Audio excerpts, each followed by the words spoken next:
estão os 10 maiores animais que já andaram na Terra. Se você acha que já viu animais grandes, é porque não conhece o passado selvagem em que elefantes pareceriam peso-pena. Sim, muito antes de termos nossos adoráveis tatus e tímidos escorpiões, a Terra era o lar de preguiças do tamanho de um ônibus e libélulas que poderiam ser confundidas com helicópteros. Neste vídeo, vamos apresentar os verdadeiros gigantes esquecidos que pisaram neste solo. E não estou falando dos dinossauros. Porque, convenhamos, é fácil achar um bicho grandão assustador quando ele viveu milhões de anos atrás e não tem nada parecido com ele hoje. Agora, e se eu te contar que a Terra já foi o lar de criaturas enormes, parentes diretos de alguns dos animais que ainda temos por aí? Isso mesmo. Nesse vídeo vamos explorar alguns desses caras que são ainda mais intrigantes ou aterrorizantes, justamente porque tem primos bem menores convivendo com a gente até hoje. Sim, você nunca mais vai olhar para o seu escorpião de jardim da mesma maneira. Arthropleura. Imagine um milípede daqueles que você encontra no jardim e mal chega a assustar. Agora multiplica por 100 e coloca isso na sua sala de estar. Parabéns, você acaba de invocar a Arthropleura. Esse titã dos artrópodes existiu há uns 300 milhões de anos, lá no período Carbonífero, uma época em que o mundo era tão cheio de oxigênio que as coisas pequenas resolveram dar uma de gigante. E Arthropleura fez isso muito bem, chegando a 2,5 metros de comprimento. Isso mesmo, ela era basicamente a mãe de todas as centopeias da história. E por mais estranho que pareça, Arthropleura era vegetariana. Pois é, apesar do tamanho e do visual estilo tanque de guerra, ela preferia folhinhas, troncos podres e aquele cardápio bem natureba. Mas quem disse que ela precisava de presas afiadas? Só de existir, Arthropleura já assustava. Com seu corpo segmentado e uma carapaça que parecia saída de um pesadelo steampunk, ela era uma verdadeira fortaleza ambulante. A razão de Arthropleura ser tão grande? Podemos culpar o oxigênio. Naquela época, o nível de oxigênio no ar era tão alto que permitia o crescimento de insetos gigantes, algo que hoje seria quase impossível e, convenhamos, tranquilizador. Além disso, sem predadores no caminho, essa milípede master reinava nas florestas sem nenhuma pressão para diminuir de tamanho. Bom, na próxima vez que você vir um milípede se arrastando lentamente pela calçada, lembre-se, ele pode parecer inofensivo agora, mas no passado já teve um primo distante que poderia te encarar de igual para igual. Quem sabe se não foi a Arthropleura que deu início àquele antigo medo de bichos rastejantes gigantes? Aposto que sim. Titanoboa. Se cobras já te dão arrepios, prepare-se, porque essa era o verdadeiro pesadelo das florestas tropicais. Com impressionantes 13 metros de comprimento, o equivalente a um ônibus escolar, e pesando mais de 1 tonelada, a Titanoboa era, sem sombra de dúvida, a rainha das serpentes. Se você acha uma Python moderna impressionante, saiba que ao lado dessa cobra gigante, ela pareceria uma simples cordinha de pular. A Titanoboa viveu há cerca de 60 milhões de anos, logo depois que os dinossauros saíram de cena e a Terra entrou em uma fase um pouco mais calma, ou pelo menos era o que os outros animais achavam.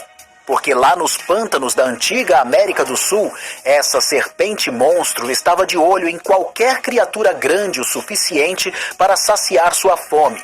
Crocodilos, tartarugas gigantes e, quem sabe, qualquer outro pobre coitado que se aventurasse perto demais. E aí vem o detalhe curioso. Titanoboa não era venenosa. Sim, ao contrário das cobras venenosas de hoje, essa gigante usava pura força bruta. Ela esmagava suas presas com uma pressão tão intensa que deixaria qualquer anaconda de hoje com inveja. Estudos dizem que a força de constrição da Titanoboa era capaz de esmagar os ossos de suas vítimas com uma pressão de até 400 quilos por centímetro quadrado. Ultrapassa 1724 bar. Imagina dar um abraço apertado desses? Pois é. A razão de seu tamanho gigante O clima da época era quente e úmido, ideal para bichos de sangue frio crescerem sem limites. A terra era, literalmente, um mespa tropical para répteis gigantes. Então, na próxima vez que você achar uma cobra grande, tipo uma sucuri ou uma piton, agradeça ao clima atual por elas não terem mais de 10 metros, porque se a titanoboa ainda estivesse por aí, ela provavelmente faria essas serpentes de hoje parecerem pets mansinhos. Megalodon. Se o tubarão branco de hoje já te faz pensar 2 vezes antes de dar um mergulho, imagine encarar o bisavô dele, que media uns 18 metros de comprimento e tinha dentes do tamanho da sua mão. Exatamente, esse pequeno tubarão pré-histórico era, sem exagero, o maior predador que já nadou nos oceanos. Um verdadeiro rei dos mares que deixaria até o mais feroz dos grandes brancos com medo de ser lanche. Meg, para os íntimos, viveu há cerca de 23 a 3 milhões de anos, reinando absoluto nos oceanos e fazendo lanches rápidos de baleias e qualquer coisa grande o suficiente para caber em sua boca. O que não era difícil, já que essa boca poderia engolir um carro pequeno inteiro, com motorista e tudo. Seus dentes, que chegavam a 18 centímetros, pareciam lâminas de guilhotina, afiadas e prontas para despedaçar qualquer desafortunado que cruzasse seu caminho. E o mais assustador? O megalodon tinha uma força de mordida de quase 20 toneladas, o que basicamente significa que ele podia esmagar ossos como quem quebra um biscoito. Para efeito de comparação, o tubarão branco atual tem uma força de mordida de, abre aspas, só 1 tonelada. Ou seja, o megalodon estava em outro nível quando o assunto era levar um lanchinho. E seus dentes, com suas pontas serrilhadas, garantiam que ele mastigava qualquer coisa que ousasse resistir. O que fez ele sumir dos oceanos? Bom, dizem que o clima foi ficando mais frio e o estoque de baleias foi se esgotando, deixando o nosso grandalhão com uma conta de comida alta demais para sustentar. Sem lanche à vista, o megalodon acabou extinto, deixando os tubarões de hoje com um legado e um alívio. Eles nunca vão ter que competir com ele. Paraceratherium. Apresento 4 elefantes africanos empilhados.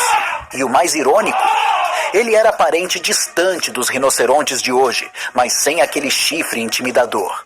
Ele realmente não precisava. O Paraceratherium viveu tricava aquele pescoço comprido para pegar as folhas das árvores, como uma girafa, só que sem a classe. Imagina um rinoceronte misturado com uma girafa e o porte de um caminhão. Pronto, temos o Paraceratherium.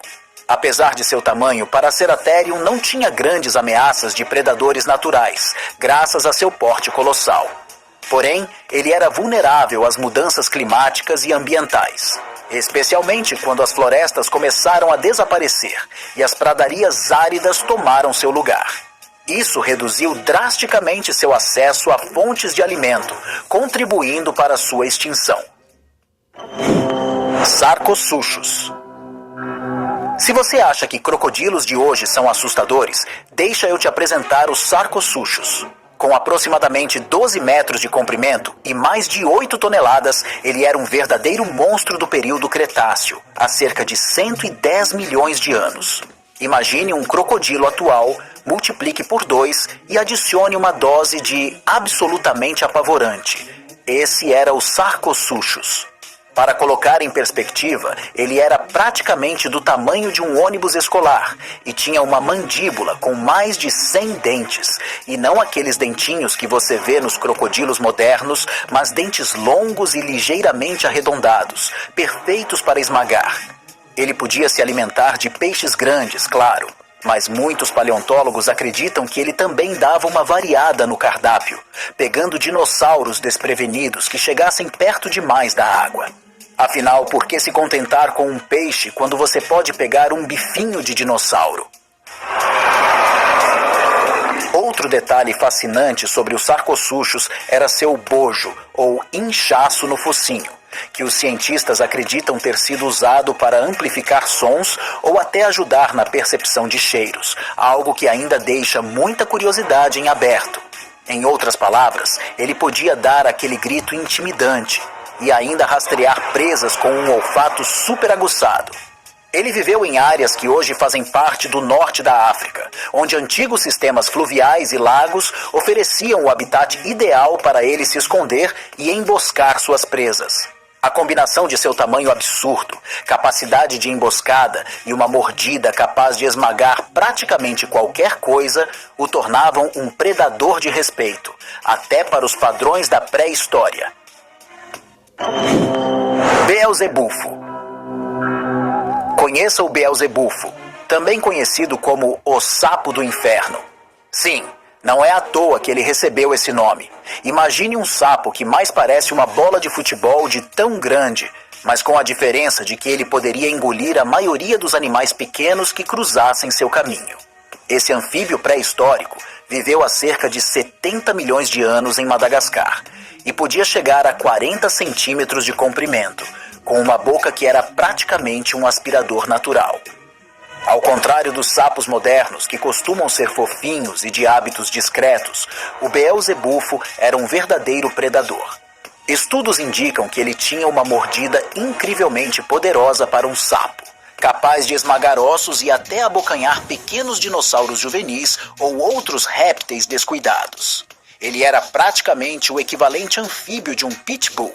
Não existia papinho de mosquitinho para ele. O cardápio era hardcore, mas não pense que ele era um sapo nervosinho o tempo todo. Ele provavelmente usava sua camuflagem para se esconder entre a vegetação e assim que uma presa passava, BAM! Mordida fulminante. Imagine ser um pequeno dinossauro andando despreocupado e do nada um sapo-tanque aparece para o jantar. Agora pensa só, se você já fica tenso ao ver um sapo pulando na sua direção, imagine topar com o Beelzebufo enquanto caminha na floresta. Acho que a única coisa que passaria pela cabeça seria: por favor, que esse sapo não tenha visto que eu me mexi. Meganeura. A meganeura era basicamente uma libélula turbo de pesadelo. Com uma envergadura de até 70 centímetros, esse inseto gigante sobrevoava as florestas do período carbonífero há cerca de 300 milhões de anos. Para você ter uma ideia, ela tinha o tamanho aproximado de um falcão moderno. Se a ideia de um inseto desse porte já te deixa inquieto, pense em vê-lo voando em direção a você. Essa libélula gigante era um predador voraz. Diferente das libélulas de hoje, que caçam pequenos insetos, a meganeura usava suas poderosas mandíbulas para capturar presas maiores, como outros grandes insetos e até pequenos anfíbios. Naquela época, o nível de oxigênio atmosférico era bem mais alto, o que permitia que os artrópodes se tornassem verdadeiros gigantes. Se não fosse isso, essa libélula nunca teria crescido tanto. Imagine o impacto que ela devia causar ao sobrevoar as florestas com suas asas enormes, fazendo um som que, sem dúvida, chamaria a atenção. Se você estivesse lá, provavelmente ouviria algo como o helicóptero dos insetos antes mesmo de vê-la. Agora, pense bem. Se você já fica um pouco assustado com uma libélula que chega perto demais, imagine uma meganeura rondando. Acho que a reação seria um pulo de susto imediato e a oração mental: por favor, que isso não venha na minha direção. Megatherium. O Megatherium, ou simplesmente a preguiça gigante, era o tipo de criatura que redefinia o conceito de preguiça. Mas, ao contrário das preguiças de hoje, esse grandalhão era tudo, menos pequeno e fofinho. Imagine uma preguiça com o tamanho de um elefante e pesando até 4 toneladas.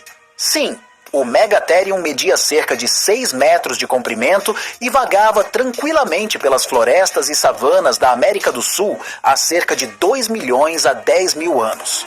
Apesar do tamanho colossal, ele era um herbívoro pacato, focado em devorar folhas, galhos e arbustos. Nada de dieta carnívora.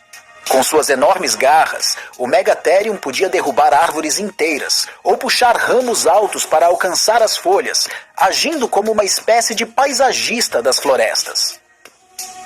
Essas garras, porém, também eram ótimas para intimidar qualquer predador que ousasse chegar perto demais. Agora, vale lembrar que, apesar de seu porte imponente, o Megatherium era bem, digamos, lento. A sua defesa, basicamente o peso. Ele era tão pesado que predadores provavelmente preferiam passar longe. E quem se aventuraria a atacar algo que mais parecia um tanque peludo?